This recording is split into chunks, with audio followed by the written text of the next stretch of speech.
Schiff. Thank you, Mr. Chairman. Madam Secretary, we're almost at the end of the first round of questions. I'll have an opportunity, then I think the Chairman will, before we have a break, just to let you know where we are in the scheme of things.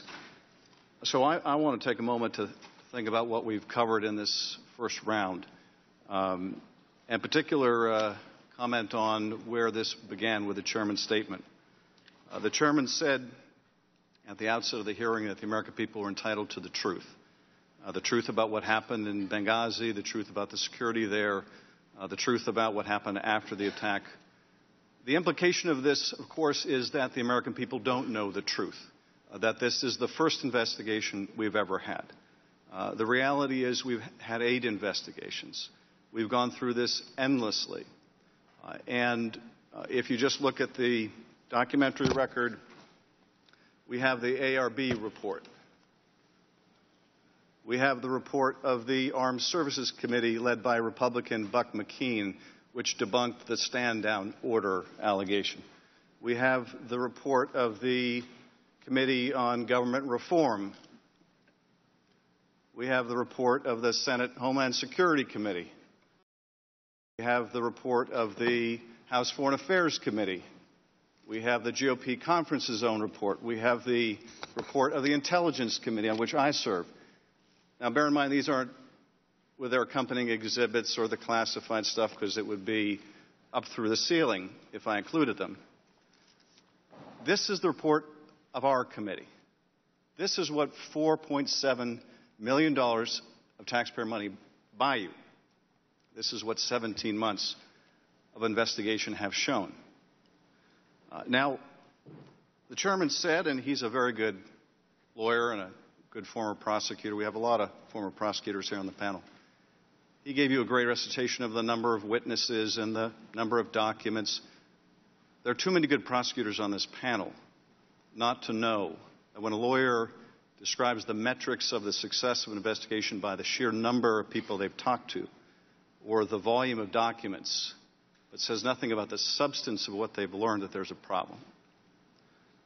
And the reality is that after 17 months, we have nothing new to tell the families. We have nothing new to tell the American people. We have discovered nothing that alters the core conclusions of the 8 investigations that went on before. Now, my colleagues have been saying quite often this week with amazing regularity that this is a fact-centric investigation. And I agree. So I'd like to talk about some of the facts which are centric to this investigation because, while the American people are entitled to truth about Benghazi, they're also entitled to truth about our committee. Fact. What gave rise to your appearance here today was many months ago a group called the Stop Hillary PAC, which aired an offensive ad during the showing the tombstone of Master Stevens, among other things, delivered 264,000 signatures demanding that you appear before us. Fact, it was the next day the majority approached us to have you come before this committee. Fact, after the New York Times issued its story in March, this committee canceled all other hearings except for the hearing with a witness named Clinton. Fact, we abandoned our plans to bring in the Secretary of Defense and the head of the CIA. Fact, we haven't had a single hearing from the Department of Defense with the Department of Defense in 17 months. Fact, of the 70,000 pages of documents obtained by the Select Committee, the only documents the Chairman has chosen to release publicly are your emails with Sidney Blumenthal. Fact, of the 32 press releases that have been issued since March of this year, 27 of them are about you or the State Department, and 5 are about everything else. Fact, as recently as last week, the Chairman issued a 13-page letter which alleges that you risked the lives of people by sending an email that contained the name of a classified CIA source. Fact, CIA told us there was nothing in that email was classified, nor was the name of that person who's well known to many. The chairman has said that this will be the final definitive report. One thing I think we can tell already, there will be nothing final about this report. Whenever we finish, if ever we finish, the problem we've had as a committee is we don't know what we're looking for. But there won't be a final. There won't be anything definitive about the work of this committee because unlike the Accountability Review Board that operated in a nonpartisan way, it's unlikely the majority here will even consult with us on what their final report looks like. Those who want to believe the worst will believe the worst. Those that want to believe that this is a partisan exercise will believe it. As I said from the very beginning of this investigation, the only way this committee will add any value to what's gone on before is if we can find a way to work together and reach a common conclusion. But it is plain that is not their object. The chairman might say, ignore the words of our Republican leadership and ignore the words of our Republican members, ignore the words of our own GOP investigator, judge us by our actions, but it is the actions of this committee that are the most damning of all because they have been singularly focused on you. Let me ask you briefly, because I want to expand on just what I think is really the core theory here. I want to give you a chance to respond to it. You know, as a prosecutor, we're taught that every case should have a core theory and all the evidence and the witnesses go back to that core theory. And I've wrestled as I've listened to my colleagues today, as I have over the 17 months, what is the core theory of their case? What are they trying to convey? And I have to say it's confusing. I think the core theory is this, that you deliberately interfered with security in Benghazi and that resulted in people dying. I think that is the case they want to make. And notwithstanding how many investigations we've had that have found absolutely no merit to that, that is the impression they wish to give. Well, I have to say I'm a little confused today because my colleague pointed to an email suggesting that you weren't aware that we had a presence in Benghazi. So if you weren't aware we had a presence, I don't know how you could have interfered with security there. But nonetheless, I do think that's what they're aiming at. I know the ambassador was someone you helped pick. I know the ambassador was a friend of yours. And I wonder if you would like to comment on what it's like to be the subject of an allegation that you deliberately interfered with security that cost the life of a friend.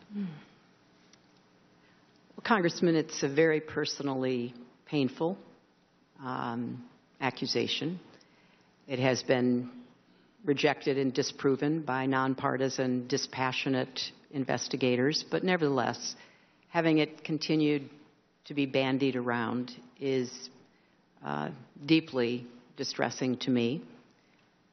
You know, I would imagine I've thought more about what happened than all of you put together.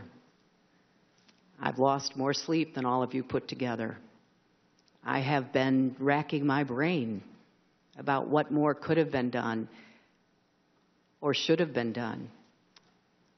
And so when I took responsibility, I took it as a challenge and an obligation to make sure before I left the State Department that what we could learn, as I'm sure my predecessors did after Beirut and after Nairobi and Dar es Salaam and after all of the other attacks on our facilities, I'm sure all of them, Republican and Democrat alike, especially where there was loss of American life, said, okay, what must we do better?